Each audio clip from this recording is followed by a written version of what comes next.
এইবাৰ আমি তানজিল হুছেইনক জিকাব লাগে। এই যে উপনিৰ্বাচন হ'ব, নগাঁও চামগুৰি সমষ্টিৰ পৰা যিকোনো প্ৰকাৰে তানজিল হুছেইন ডাঙৰীয়াক নিৰ্বাচিত কৰিব লাগে। বিশেষকৈ নগাঁও চামগুৰি সমষ্টিৰ ভোটাৰ ৰাইজে এয়া এক জাতীয় দায়িত্ব বুলি অনুভৱ কৰক আৰু সেইমতে কাম কাজে আগবাঢ়ি যাওক। ইতিমধ্যে চামগুৰি সমষ্টিৰ পৰা তানজিল হুছেইনক জয়ী কৰোৱাৰ বাবে পিতৃক দায়িত্ব অৰ্পণ কৰিছে কংগ্ৰেছে, কিয়নো ইয়াৰ পূৰ্বে ৰকিবুল হুছেইন ডাঙৰীয়াৰ পিতৃও চামগুৰি সমষ্টিৰ পৰা নিৰ্বাচিত হৈ বিধায়ক হৈছিল, মন্ত্ৰী হৈছিল। তাৰ পিছত ৰকিবুল হুছেইনে নিজে 5 বাৰৰ বাবে অৰ্থাৎ 25 বছৰ ধৰি চামগুৰি সমষ্টিক প্ৰতিনিধিত্ব কৰি আহি এইবাৰ ধুবুৰীৰ পৰা সাংসদ হিচাপে নিৰ্বাচিত হৈছে। গতিকে এইবাৰ যেনেকৈ উপনিৰ্বাচন হ'ব, এই উপনিৰ্বাচনত ৰকিবুল হুছেইনৰ পুত্ৰক অৰ্থাৎ তানজিল হুছেইনক জয়যুক্ত কৰি জাতীয় দায়িত্ব পালন কৰাটো উচিত চামগুৰিবাসী ৰাইজে। আৰু এটা ভাল কথা হ'ব যে ৰকিবুল হুছেইন ডাঙৰীয়াই মন্ত্ৰী হৈ পেঞ্চন পাবই, ইফালে যদি পুত্ৰও পেঞ্চন পায়, পুত্ৰ জয়যুক্ত হ'লে তেওঁ পেঞ্চন পাব।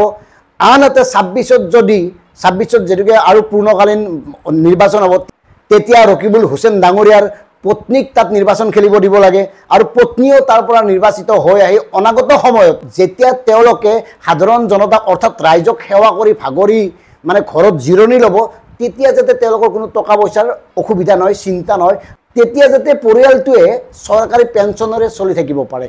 পিতৃৰ পেঞ্চন, পত্নীৰ পেঞ্চন, পুত্ৰৰ পেঞ্চন, যাতে কাৰো অসুবিধা নহয়। এইকাৰণে তেওঁলোকৰ অসুবিধা হোৱাটো উচিত নহয়, কাৰণ তেওঁলোকে অসমীয়া আৰু বৃহত্তৰ অসমীয়া জাতি গঠন প্ৰক্ৰিয়াত ইমান বেছি অৱদান আগবঢ়াইছে যাতে তেওঁলোকক কোনো কাৰণত পাহৰিব নোৱাৰে ৰকিবুল হুছেইনৰ পৰিয়ালক। গতিকে চামগুৰিৰ ৰাইজে এই কথাটো মন দিয়ক। মানে এনেকুৱা এটা কথা হৈছে, কংগ্ৰেছৰ এয়া তেওঁলোকৰ ঐতিহাসিক প্ৰাপ্য অধিকাৰ, অসমকো ইয়াৰ ব্যতিক্ৰম হ'বলৈ নিদিয়ে মাননীয় ৰকিবুল হুছেইন ডাঙৰীয়াই, মাননীয় সাংসদ ডাঙৰীয়াই। আৰু সেইকাৰণে পুত্ৰ তানজিল হুছেইনক উপনিৰ্বাচনত জয়যুক্ত কৰি অনাৰ বাবে সকলোবোৰ পৰিকল্পনা প্ৰস্তুত কৰিছে। আৰু প্ৰিয় দৰ্শক, এটা কথা জনাই থওঁ, এই যে জিতেন্দ্ৰ সিং, ইতিমধ্যে জিতেন্দ্ৰ সিং ডাঙৰীয়াই উপনিৰ্বাচন অনুষ্ঠিত হ'বলগীয়া অসমৰ 5টা বিধানসভা সমষ্টিত বিশেষ কমিটি গঠন কৰি দিছে। এজন আহ্বায়ক, বাকী 4জন সদস্যক লৈ মানে গঠিত এই কমিটিত চামগুৰি সমষ্টিৰ দায়িত্বত আছে ৰকিবুল হুছেইন। আৰু তেওঁলোকক এই ধৰণে দায়িত্ব অৰ্পণ কৰা হৈছে যিকোনো প্ৰকাৰে এই সমষ্টিৰ পৰা যাতে কংগ্ৰেছ প্ৰাৰ্থীক জয়যুক্ত কৰি আনে।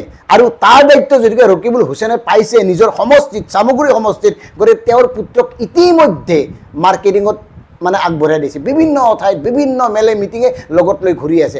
এক ধৰণৰ বিজ্ঞাপন আৰম্ভ হৈছে, প্ৰচাৰ আৰম্ভ হৈছে। গতিকে আপোনালোকক আমি বিনম্ৰভাৱে অনুৰোধ কৰিছোঁ, ভোট দিব লাগিব এওঁলোকক, তানজিল হুছেইনক ভোট দিব লাগিব। তানজিল হুছেইনক ভোট নিদিলে বৰ ডাঙৰ অপৰাধ কৰা হ'ব আৰু এই অপৰাধৰ ফল আপোনালোকে হয়তো ভুগিব লাগিব অনাগত সময়ত। কাৰণ এতিয়া আৰু চামগুৰি সমষ্টিক সেৱা কৰা মানুহ বেলেগ নাই। চামগুৰিবাসী ৰাইজক সেৱা কৰিবৰ কাৰণে বিভিন্ন ধৰণৰ সমস্যা সমাধান বা তেওঁলোকক প্ৰতিনিধিত্ব কৰিবলৈ আৰু কোনো যোগ্য পুৰুষ তাত নাই। আৰু সেইকাৰণে কংগ্ৰেছে এই সুযোগটো লৈছে আৰু তাৰ ফলস্বৰূপে ঐতিহাসিক ৰকিবুল হুছেইনৰ পৰিয়ালটোৰ হাততে গতাব খুজিছে চামগুৰিৰ দায়িত্ব। গতিকে বিশেষ চিঞৰ বাখৰ কৰি লাভ নাই। সাধাৰণ জনতা মুখেৰে মাত নামাতিব, মাত মতাৰ অধিকাৰ আপোনালোকক দিয়া হোৱা নাই, আপোনালোকক কেৱল দিয়া হৈছে ভোটাধিকাৰ। ভোটটো দি থাকক, চাপ এনেকৈ টিপি দিয়ক, হাতৰ চিনত দিয়ক, তানজিল হুছেইনৰ নামত দিয়ক, কাৰণ আপোনালোকে ভোট দিয়াৰ বাহিৰে বেলেগ আপোনালোকে বিচৰাৰ আপোনালোকক সুবিধা দিয়া হোৱা নাই।